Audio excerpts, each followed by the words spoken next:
All right, welcome to the Clean Energy Virtual Roadshow, highlighting projects in central Minnesota.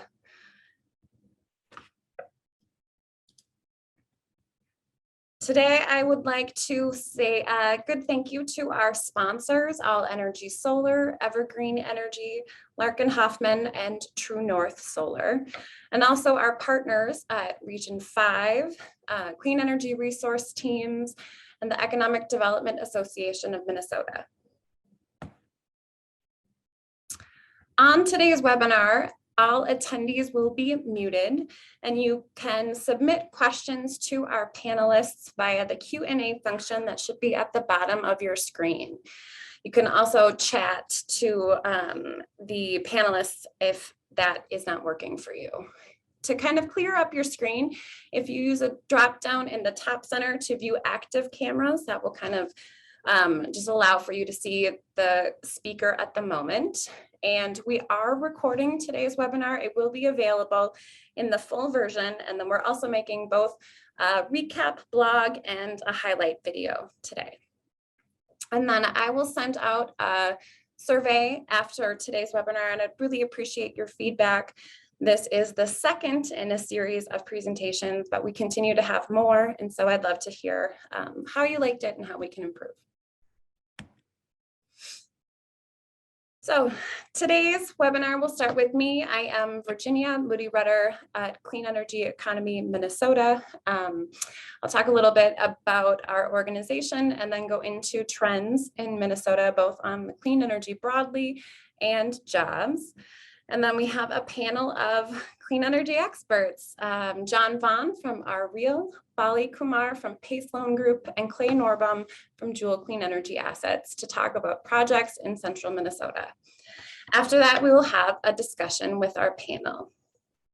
And again, use the Q&A function to submit any questions for our panelists. Clean Energy Economy Minnesota, or CEEM, exists to present the business voice of clean energy to Minnesotans and kind of bring that voice to the broader public through our success stories and other storytelling, and also to our legislators and other policymakers, helping to inform strong policies around clean energy that support a thriving clean energy economy in Minnesota. We are an industry-driven nonprofit, so we have more than 40 business members, ranging from small installers and consultants all the way up to Fortune 100 and 500 companies. And I am going to give a brief overview of clean energy in Minnesota, and I'm going to start first with our fact sheet. So this is a report that we make in conjunction with the Business Council for Sustainable Energy based in DC. And I'm going to start with a little video walking through it. The 2021 Minnesota Energy Fact Sheet shows the state is undergoing a dramatic clean energy transition, setting new milestones in clean energy deployment and a commitment to energy efficiency. In 2020, and for the first time, renewables were the leading source of electricity generation in Minnesota. A key factor for this can be attributed to the creation of 588 megawatts of new capacity, all from clean, renewable energy sources. Ranking first in the Midwest for energy efficiency in 2020, the state's energy productivity has grown 24% since 2011.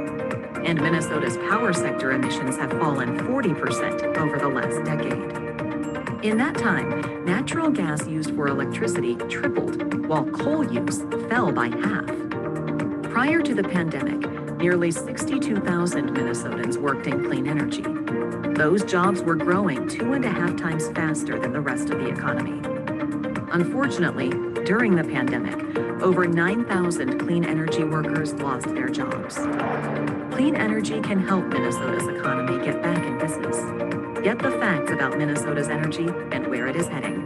Download the 2021 Minnesota Energy Fact Sheet today.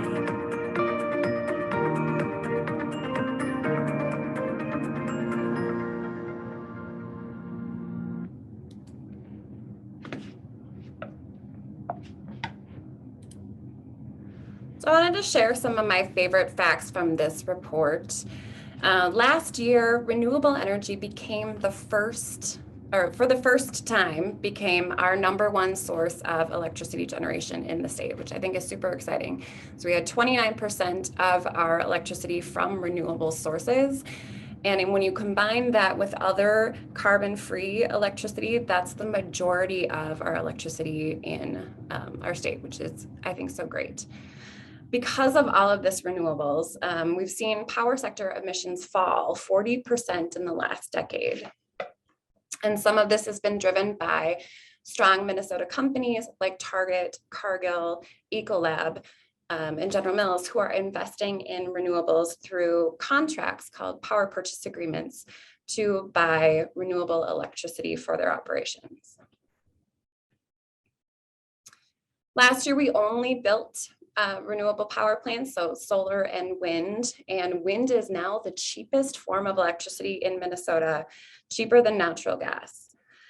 We are also a really great state for energy efficiency, #1 in the Midwest and 9th nationally. And we've been tracking too all of the adoption of electric vehicles in the state. And so we've seen that grow 5 times in the last 5 years. So I think it's an exciting time in the clean energy industry in the state. We also pulled together a report called Clean Jobs Midwest that looks at the clean jobs here in Minnesota, working in partnership with Clean Energy Trust and E2. And you can find this full report on our website. And as the video had noted, we lost jobs last year during the pandemic. So we're down 6,500 jobs last year. This was our first year-over-year decline in the 7 years that we've been doing this report, but the industry is bounding back. So we saw jobs increase 10% over the last half of last year. And so I think it's, we're poised to recover well and continue to drive economic recovery in Minnesota through the clean energy industry. About 40% of the jobs in the clean energy industry are in greater Minnesota, so somewhat proportional to population in our state. And small businesses really do drive this sector. 71% of the clean energy jobs in Minnesota are in companies with 20 or fewer employees. The bulk of our jobs in Minnesota are in, in the clean energy industry, are in energy efficiency. And so you can see here, this ranges from high efficiency HVAC to lighting, different building controls, but it's about 75% of our jobs across the state. And just to kind of compare to other industries, wind jobs, we have about 2,500. And we have about 4,500 jobs in solar. So these are smaller industries, but still make an impact in our state. And with that, the renewable energy generation sector in total, we lost jobs last year, but wind grew 8%, which was exciting. And we have, broadly, I think, an impactful sector. So this is a fun fact that we have more clean energy workers than the number of lawyers, accountants, and auditors, web developers, and real estate agents combined.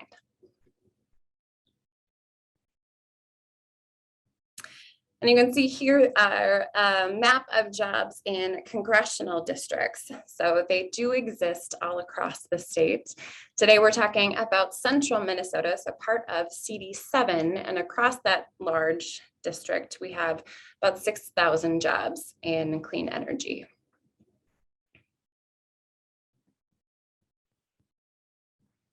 And now I'd like to introduce John Vaughn from the Rural Renewable Energy Alliance to speak on his organization and project. Hi, Virginia. Thank you very much for the opportunity to do this. REAL is 21 years old, and we started in Bemidji, Minnesota. Literally, our founders found a PV system in a dumpster and reassembled it, and literally a light went on. Right now, we are a $2.5 million a year nonprofit.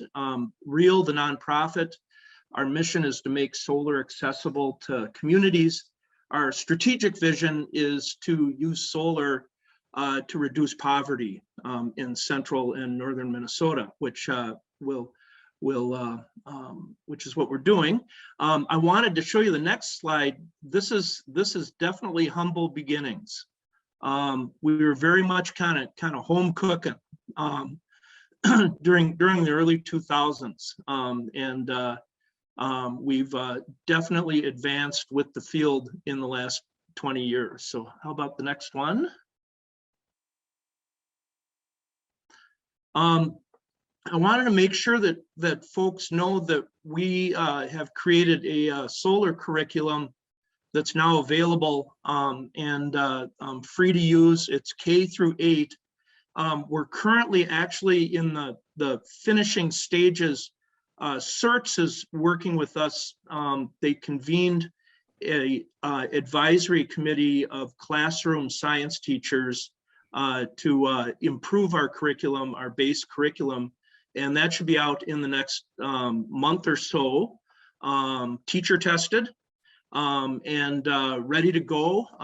And it's a nice coincidence that the legislature passed the Solar on Schools legislation that requires a curriculum. And so I'm hoping that this will provide a valuable service to schools and for solar developers working with schools.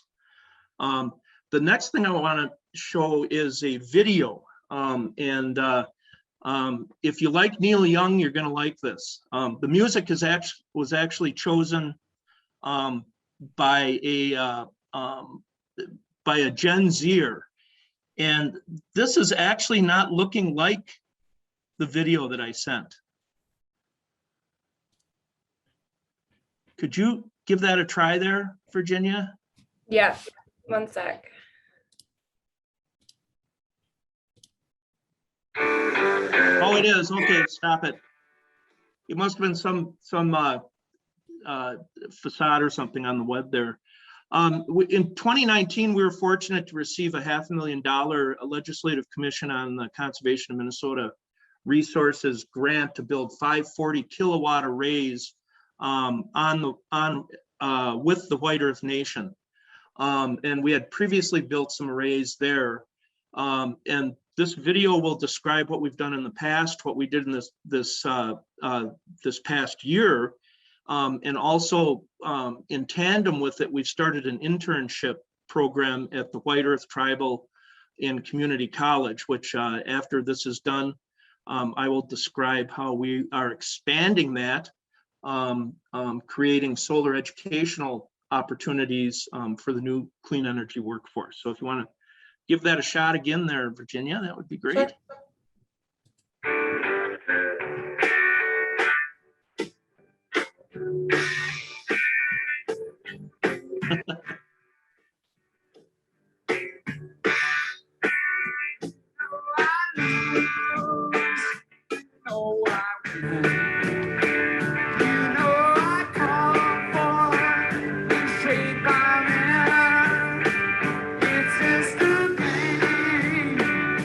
Seem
Thank you. So we started with 8 interns last year. We are doing 12 interns this year. We've adjusted our curriculum to mirror the NABCEP, and we will be paying for our interns to get their NABCEP certifications. Meanwhile, we're working with the White Earth Tribal and Community College on getting the school accredited by NABCEP, and we intend in 2022-23 school year to put 20 to 25 students through course. We are being funded by ANEL to do this. We've also, as part of it, is we're introducing on-the-job training builds, which the interns beyond their paid internships will also be paid, what installers are paid. And we've brought in a number of rural habitat affiliates, and we're currently have a pipeline of about 15 habitat homes in central and north central Minnesota that will be on the job training. So we've got a lot of partners involved. We're continuing to want to do pollinator and link our arrays with sustainable agriculture. We are hoping that once we get this in place at the White Earth Tribal College, that there'll be other tribal colleges that are interested in doing this to Our end goal is to create a trained, capable Indigenous workforce to move into these new jobs, while they also work towards creating energy sovereignty for their own bands and reservations. To that purpose, we are also working with partners at White Earth, forming a majority Native-owned renewable energy contracting firm that's going to be based out of Monoman. So we're, from the very start, linking the job training with actual jobs, and we're hoping that we'll route graduates into that, and then also work with utilities and other partners to be an Indigenous hiring pool for them. So that is what we are up to on the job front. Thank you, John. Mm-hmm. Now I'd like to invite Bali Kumar from Pace Loan Group to speak about his company and their projects. Hello. Hello, everyone. My name is Bali Kumar. I'm Chief Operating Officer of Pace Loan Group. Next slide, please. I always like to start with a slide that just says Pace is simple. Pace is based off of state law, and obviously there are nuances, but I think when someone is borrowing money to upgrade their facility and they're using PACE financing, we deal with all the complicated stuff. Property owners should just focus on energy savings. And so what's PACE? PACE is just long-term commercial real estate financing. Let's go back to that slide, sorry. It's only for commercial property owners in Minnesota. Most states only allow for commercial PACE financing. Only 3 states allow for residential PACE. And really the focus is on utility bill savings. The cost of utilities goes up over time. And if you can just lock in a loan over a long period, which means that the repayment is small, then as the cost of energy goes up, that's just more and more savings. So I love this little graphic. Next slide, please. All right, so what is PACE? PACE stands for Property Assessed Clean Energy. It's based on the applicable state's Property Assessed Clean Energy Act, and Minnesota's Property Assessed Clean Energy Act allows for long-term, up to 20-year financing that's fixed rate for energy efficiency and renewable energy upgrades. PACE, as it says in the title, is a special assessment. Is it property assessed, a special assessment to the property, and so it gets paid back on the property tax bill in Minnesota. And really the good thing about the fact that it's 20-year financing is, you're paying back over 20 years, you're paying back 5% of the loan a year, give or take some math. And so it means that it's like a relatively small repayment, and the energy savings more than exceed that repayment. So it ends up being sort of cash flow positive. And things that you can finance through PACE include, solar, wind, roof replacement, building controls, lights, all the energy efficiency and renewable energy good stuff. Next slide, please. I mentioned that commercial properties are the ones that are able to take advantage of PACE. And I'm thinking, office buildings, industrial, retail, hospitality, multifamily, manufacturing facilities. We're seeing a lot of those folks start to think a lot more about energy efficiency and renewable energy. And also some specialty use properties like senior living facilities and agricultural properties and, things of that sort. Next slide, please. So what types of financing does PACE, what types of projects does PACE work on? Retrofits, obviously, older buildings, just retrofitting them and making them more energy efficient. Definitely, home run for PACE. Gut rehabs and new construction. Sometimes we're just repurposing properties and, someone has an idea of converting a school into multifamily or, building a new property. You want buildings to be as energy efficient and utilize as much renewable energy as possible, and you can finance those portions via PACE. Also, some folks are using PACE retroactively in that maybe 12 months ago, because you can go back 12 months in Minnesota, maybe 12 months ago, someone said, hey, I put in solar and I paid for it out of pocket because I had the money, but maybe I want to actually just spread the cost out over 20 years. So they'll go back, retroactively finance using PACE and put the money back in their pocket and pay it back over time. Next slide, please. And then a lot of folks are thinking about PACE when they're thinking about new construction or real adaptive reuse of properties.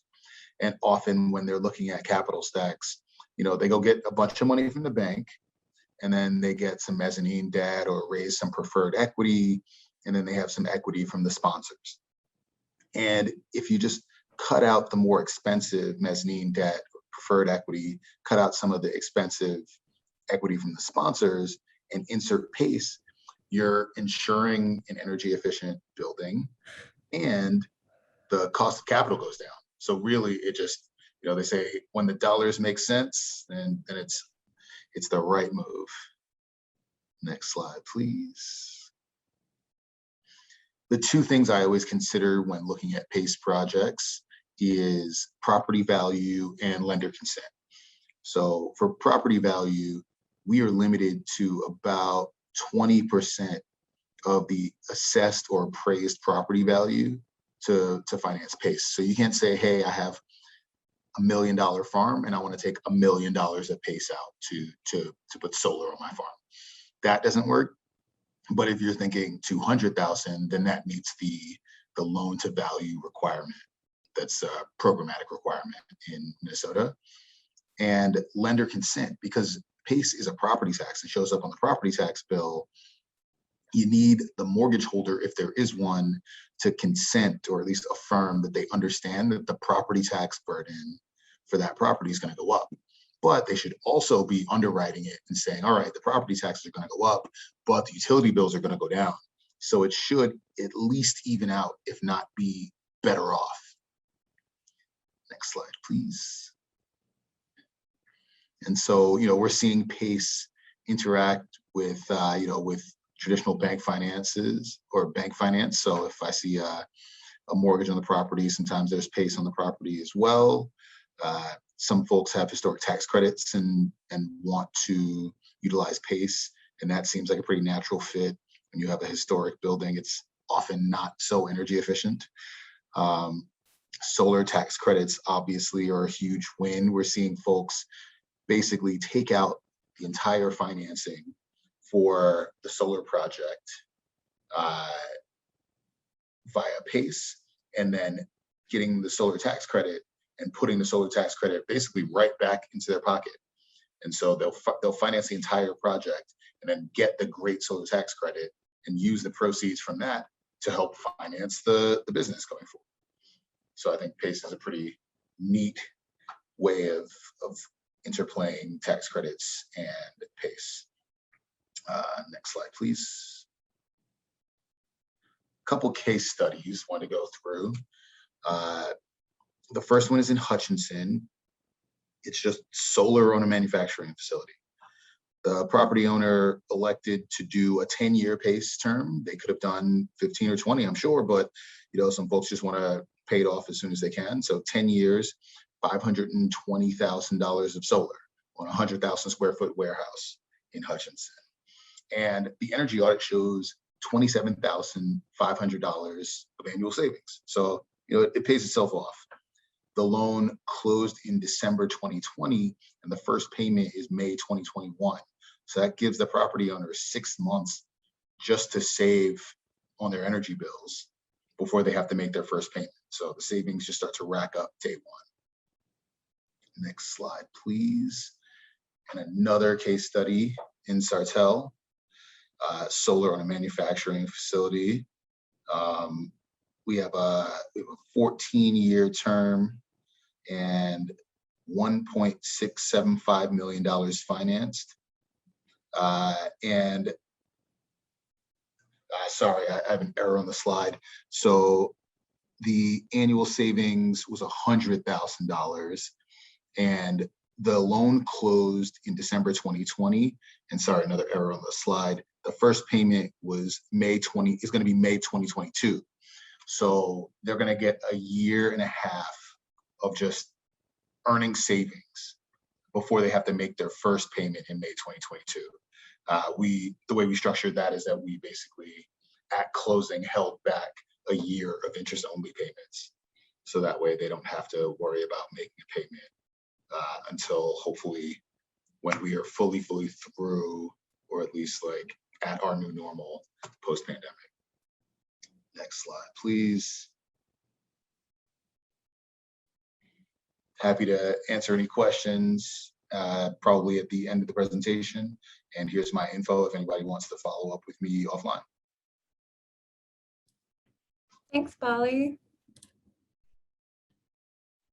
And last on our panel presentation, we have Clay Norrbom from Juhl Energy. Hi, everybody. I want to quickly thank Virginia and CEEM for inviting us to participate today, and also for all the work that CEEM does in the state. As Virginia said, I'm Clay Norrbom, president of Juhl Energy, and interested to talk to you a little bit about one of our favorite projects that happens to be in central Minnesota. First of all, just a little background on Juhl. A lot of people online here probably are familiar with Juhl. Founded by Dan Juhl here in Minnesota over 30 years ago, originally a wind development company. We're still based in Minnesota and Chanhassen, but we do have offices in Milwaukee and Madison and Chicago. Over the 30 years, especially over the last 10 years, we've worked to diversify beyond just wind. So we work in wind and solar. We own some small hydroelectric facilities. We work with combined heat and power and other industrial loads. And we've also worked to do more than just develop projects. We've diversified. We bought a engineering firm about 8 years ago. And so we look and try to bring the ability to design, develop, engineer, own, and operate projects. And so, a couple of things in the bullets here, distributed generation, community focused, kind of technical background. That's what we pride ourselves on. Going back to Dan's original projects, we've always been interested in how can we be, very closely tied to the community. We're known for our work with community-based energy development, and that continues to this day. A lot of the investor capital that we bring to projects, we try to keep open for a large swath of investors, including smaller investors. We are spending a lot of time now working with industrials, trying to site projects again that support jobs, not just to the renewable project itself, but the industrial companies that we're trying to supply and and help lower their carbon intensity. So, that's a little bit about us. We can get more into some of the technical as we go to the next slide. Just quickly, this is where we see ourselves kind of fitting into the world of electricity. So, local distributed generation, if you kind of follow the backward S curve of the grid that the diagram here represents, our work is in this red oval.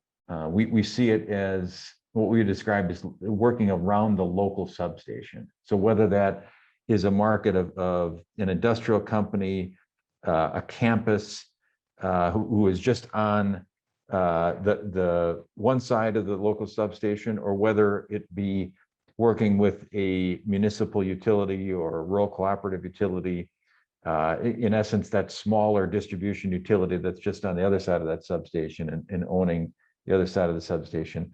That's our market. Those are the prime markets that we work in and focus on today. That ends up being projects that, in electrical terms, are roughly typically between 2 and 20 megawatts of size. Kind of what I would describe as a medium size.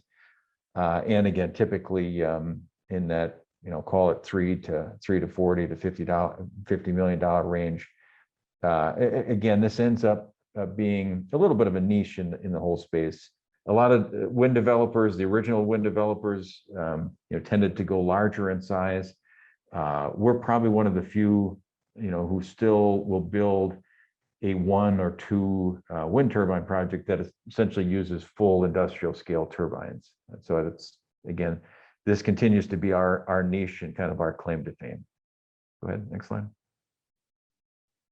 What I want to talk about today is, again, a project that we're in central Minnesota that we're very proud of. And this picture here is a good aerial image of it. The location here is near Pelican Rapids in Otter Tail County. And we can go to the next slide here. So a few things about it. We call it the Lake Region Community Hybrid. It's really 2 aspects that I want to touch on today. On this slide, it really is about the commercial, the business aspect of the project.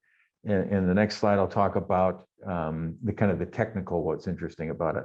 First of all, the project itself is a 2 megawatt project that's made up of wind and solar together, connected in a hybrid application. We'll talk about that in a second. It supplies the Lake Region Rural Electric Co-op, that's based near Pelican Rapids in Otter Tail County. It produces about 9,000 megawatt hours a year of electricity. And so that's what would be the equivalent of, a decent sized industrial load for sure. That's about maybe, call it somewhat less than 5% of the load of Lake Region Co-op. What this does and what this fits into in terms of their plan. Many of the rural electric co-ops, both in the state of Minnesota and in other states in the Midwest, rural electric co-ops and municipal utilities have tended over the last 5 years to have the ability to generate some of their own electric supply. Of course, most of the munis and co-ops have generation and transmission providers that supply electricity to them, many times in long-term contracts and in all requirements contracts. What's happened over the last, like I said, 5, 6, 7 years is that many of the co-ops and municipal utilities have had the ability to now purchase or build up to either 5 or 10% of their own electrical generation and through independent contracts such as this. And so this project provides the ability for Lake Region to use that carve out. And so for them, what does this project mean? What does renewable energy mean to them and their members? It means cost savings. The simple motivation to them was, can this save our members money on their electric bills? On the flip side of it, this has provided a very good opportunity. Many of CEEM's relationships are with large corporate customers. it's a similar basis. We work with a number of large corporates who are trying to both reduce their electric bills and also to reduce their carbon. Of course, many large corporates do not have the ability to, in the middle of a city, would not have the ability to develop projects within their own footprints, and so want to do virtual offsetting. In this case, this is a good example of Bank of America being a customer like that. Bank of America has purchased the renewable energy credits from this project on a long-term basis. And what does that mean? That means that Bank of America on one side was able to say, look, this is a major part of our offsetting of our electricity in the state of Minnesota on one hand. On the other hand, it allows the project to, in essence, their sponsorship of the project through their purchase of renewable energy credits is helped to subsidize and reduce the cost even further for the Lake Region co-op members. So, we see it as an interesting way to kind of put those two things together. The next slide. A little bit about the technical nature of it. The project itself is a true hybrid, and is one of the first true hybrid projects in the country. We utilized the technology package and piloted it for GE. We work closely with our construction partners at Faith Technologies. What this allows is, in essence, it's 500 kilowatts of solar that's interconnected through the converter of the wind turbine. That saves on some of the capital. It saves on having separate inverters, and it saves on some other amount of shared electrical equipment. It also provides a natural ability to be able to go find a spot in the grid that could take no more than say 2 megawatts or 2.5 megawatts of load, and to be able to maximize the amount of actual energy production for that spot in the grid.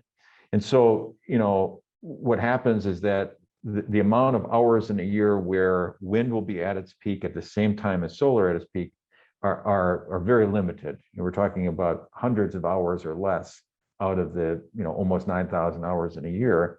And so this system, though, essentially controls for that and allows that it never actually will kind of double peak at the same time. And so again, it's just a way to use solar to firm up wind power, in essence. And so that's a little bit of what was unique about the project from a standpoint of the technical nature. And it ended up getting a lot of attention. GE was very proud of it, again, as a pilot customer, and we see it as an opportunity to do more of that. Maybe a final slide. We at Juhl, again, this goes back to our roots in terms of kind of the community nature. Juhl Clean Energy Assets, a part of the business that I run, is the owner of the project. And so, again, alongside of other wind, some hydroelectric and solar, this is our vehicle where, again, we allow a wider audience of investors to participate in the ownership of projects, and so that all the ownership of projects is not just concentrated in a small hand of owners. So it was, I think, another part of the positive attribute, both for Lake Region Co-op and also for Bank of America or other partners around the table, is that again, the ownership of the actual Lake Region project is, again, not just a faceless owner, but the management team of Juhl and a number of our smaller investors who are scattered throughout the Midwest. I think that's the final slide. Yeah. Any questions? People can feel free to follow up with me at any time. But again, thank you, Virginia. Great. Thank you all. And now we will move into our Q&A portion. So just a reminder, if you have any questions for the panel, feel free to submit them in the Q&A box at the bottom of your screen. I'm going to stop sharing so that we can have our video a little larger, and I'll ask Bali and John to come back. So my first question is, what are the unique aspects of working in central Minnesota versus other parts of the state?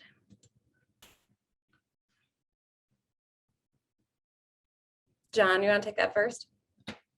Well, I can't, because I can't do the verse part because I've only worked in central and northern Minnesota. So that's That's fair. Yep. Right, Clay or Bali? I'm happy to chime in. We work with property owners around the state and around the nation, and I think every time you move to a different locale, there's different types of properties that need energy efficiency, and there are different industries that are around the state. So I think type of property, the folks who are around, and what the space and what the parcels look like. Those are two pretty unique things. I don't know that I have a great answer, other than I would say that, there's a natural overlap, like I said, of the markets that we're very excited about in terms of, a lot of rural cooperative utilities and municipal utilities. In addition to that, we're very interested in the overlap between, increasingly between biofuels and food processors, companies that are trying to lower their carbon intensity. And there's just a natural overlap, again, with that, the agricultural space, and in central and west central Minnesota. So we naturally find ourselves very attracted to the area.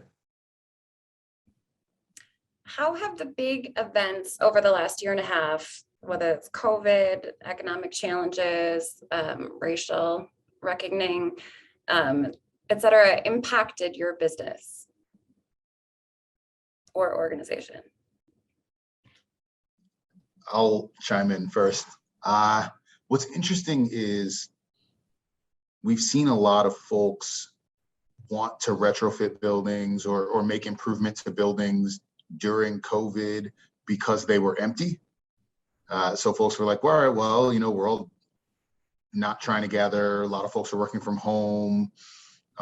This is actually a great time for us to retrofit our building, add renewable energy, and really turn it into a 21st century building. So I've seen that a lot. But then in tandem, people have been seeking out different types of financing to upgrade buildings or to build better buildings. Banks during the pandemic became a lot more conservative. And so instead of giving maybe 75% of the project costs, they would only give 65 or 55. And so instead of the property owner having to kick in more money to do these upgrades, they instead sought out different types of financing, and PACE is perfect for that.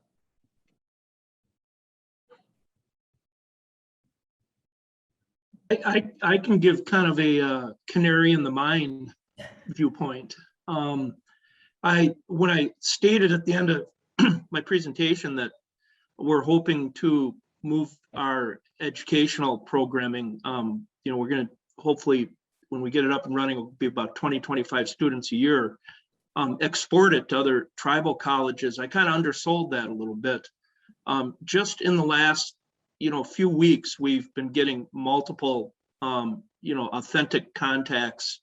I think people are observing that the utilities are starting to ramp up, and there seems to be kind of an excitement that's flowing down into the workforce development side of things, which we're on. I'd be curious if any of my fellow panelists were seeing a similar kind of acceleration from their perspectives. I would just say that I think we're very thankful that that our business in the overall has not been impacted as much as what we were initially worried about. We thought that this was going to be a black swan that we hadn't seen when it first started. Of course, a lot of people's lives have been terribly impacted by it, but all the different themes that you talk about. But but it's been remarkable to me how resilient, and maybe this is a little bit what Bali's talking about, how resilient the renewable industry has really been in the market through it. The one thing I would say is that I think just like a lot of other aspects of the economy around medical supplies and the like, I think the lesson about supply chain is going to be one that when we look back, 10 years from now, I think that's going to be something that we're going to be talking about at this period of time too for our industry. I think it's woken a lot of us up about the kind of the frailty of some of the just-in-time supply chain, some of the dependency on very, very random, seemingly small parts coming from other parts of the world. A number of projects, I talked to a number of either developers or contractors who are saying, projects right now that we're trying to finish, 99% of it is done. There's one, a couple of parts, there's 1% that is holding up the whole thing being completed. And again, my guess is that when we look back at this time period, this, maybe this will wake us up and say, well, we need a little bit more local U.S., maybe Minnesota-based, supply of some of these parts. Yeah. Maybe you're kind of building on this workforce piece.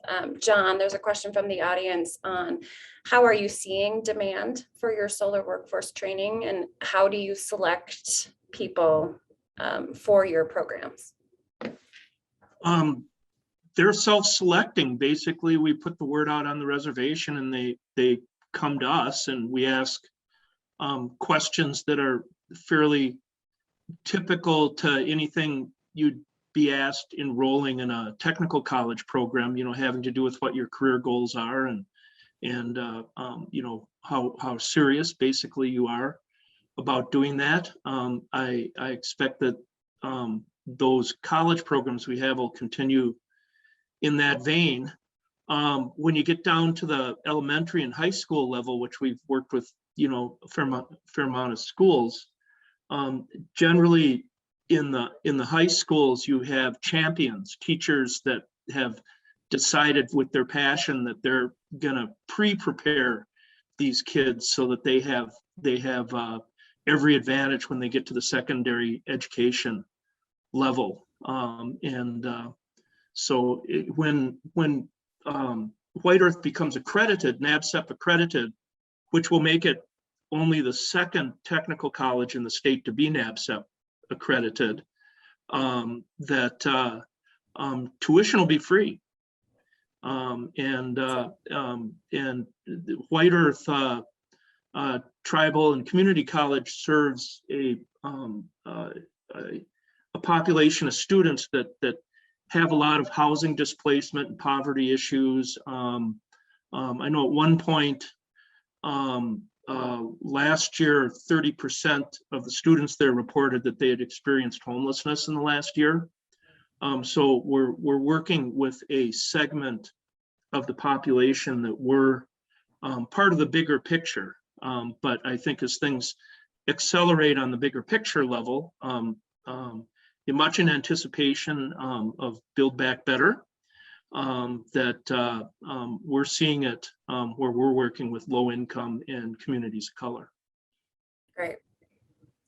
So I have two questions that I want to kind of pivot on from that answer, one on the Build Back Better and then one on people entering the workforce. So let's do the workforce one first. So for all three of you, what advice would you give to someone who's interested in entering the clean energy industry? What kind of skills do they need, or how should they go about joining? And let's start with Clay. Well, it's interesting. I've had this conversation a lot over the last, seems like over the last month, for everybody from relatives to people interested to go into the industry. I would just say from my personal perspective, I always encourage, we need good people who are interested in the space and who want to play all the positions.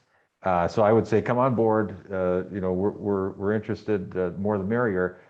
But like a lot of things, it's always good if this is something that resonates in your heart in terms of wanting to make an impact on climate, make a positive impact on communities, that's great. We want that.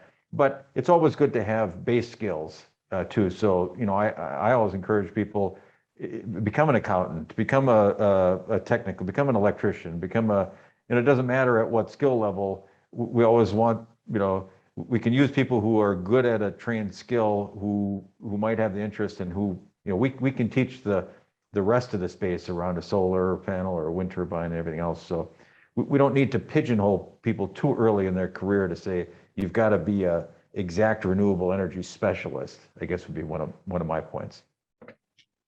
I agree. I was going to say, these are the jobs of the future. So when you're thinking about what type of job or what type of career you want to take a step back and look at the economy and think, all right, where's the economy going? I want to be there. And so these are the jobs of the future. And it's not just something super niche as like, I'm either going to be a solar installer or nothing, right? Like, you can be an attorney and you focus on this sort of work, because obviously attorneys are needed everywhere. Like Clay was saying, you can be an accountant, you can be an engineer, or you can be somebody, coming in at a different level.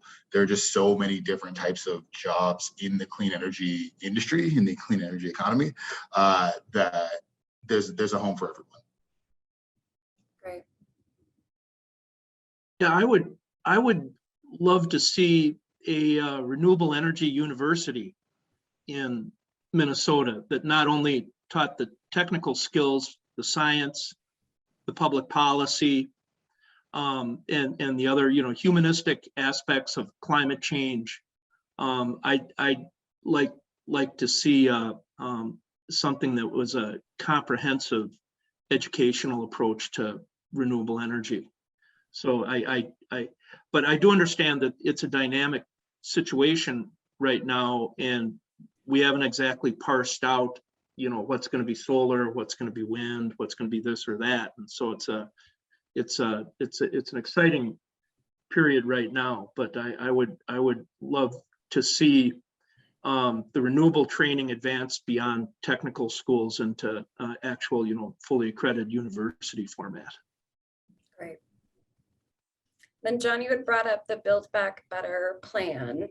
So for those in the audience who may not be aware, the federal government is looking at investing a lot of money into clean energy, both in the infrastructure bill that's currently being considered at Congress, and also the Build Back Better plan that's potentially going through budget reconciliation. So I'm just interested to hear a little from the panel about how that kind of investment could change the clean energy infrastructure and economic environment in Minnesota.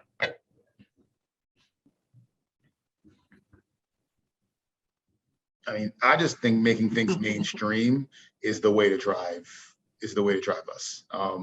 So they're always like early adapters who think, oh, this is the right thing to do, or like, I've crunched the numbers and I think this works, and they're the early adapters, but they don't necessarily move the market as fast as, a piece of legislation like the Build Back Better, if something like that really goes through, it pushes the rest of the economy by providing the appropriate incentives, and some of it is just, with enough PR, people start to think, oh, this isn't just some weird fringe thing. This is what I should be doing.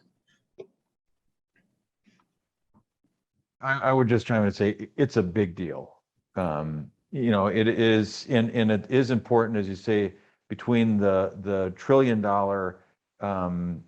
bipartisan infrastructure bill and the $3.5 trillion Build Back Better budget reconciliation. Again, there's not a whole lot. What I would say, there's not a whole lot in the $1 trillion bill that directly is a big stimulus. It really has to be the other component. But certain aspects that really have a chance to ignite the fire under the next 10 years of the industry. And that's not about just what it does for wind or solar. It really is critical of what it means for EV charging, for hydrogen, for other of the technology of the future, and how if we're ever going to have a chance to get to where the state wants to get by 2050, now is where we need to start to really, like I said, ignite under some of these other technologies. We're good at doing wind and solar, and it's great that there's some more support for, what I would call those traditional industries. But if we don't start to provide that next round of support for these others, and that's what this is, the maybe once in 10-year opportunity, to do that. The one other thing I would say is that for wind and solar, it is also a big deal on the traditional tax credits, the ability to have this direct pay option. And that gets into the real weeds, but it is important. And if we think about kind of the economic justice argument across renewables, the way that the tax credits that have existed for 10 years plus, is a relatively inefficient way for federal dollars to get into projects. And by having this direct pay option that allows it to kind of more clearly get into the hands of the end projects instead of, too much money getting caught up in a small amount of investors or accountants or lawyers or other kind of service providers to it. Again, so that I would just encourage people, talk to your legislators. These are big things.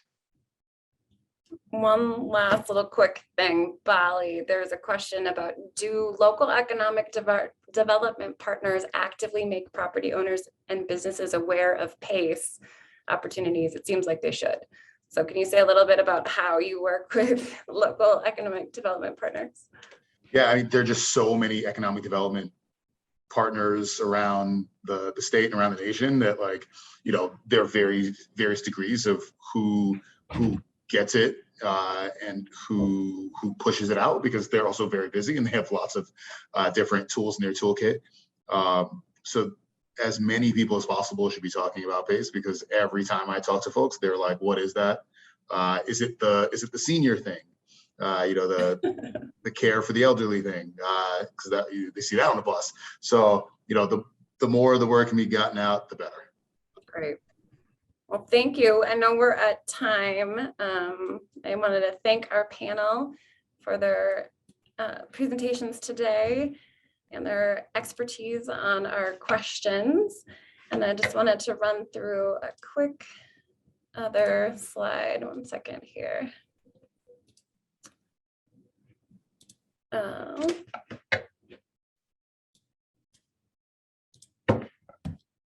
So we have a couple more of these coming up. So if you're a CEEM member, we have a lunch and learn next week on the Energy Conservation and Optimization Act, but we'll also have another West Central Roadshow and a couple in Metro and Northeast Minnesota coming up this fall. Our partners at CERTS still have their seed grants open. So if you're a community electricity or energy project looking for a seed grant, reach out to Melissa Birch. Her contact info is there. And then if you have any other questions or want to get in touch, here is my contact information and the rest of our team. And we thank you very much for joining today's presentation.